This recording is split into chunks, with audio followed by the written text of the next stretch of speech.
tansya ko lang na ipitan niya ng ng ulan sa pagitan ng location at ng pauwi.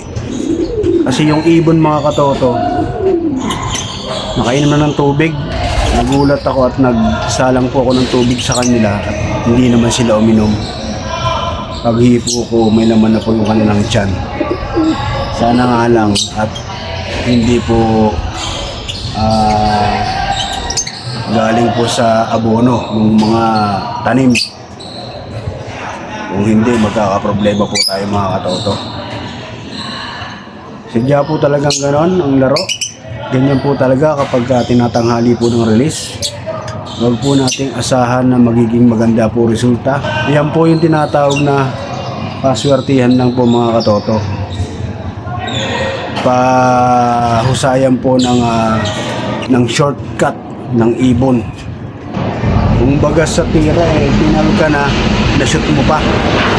Alahoy na tira ang natawag dyan. Pwede na!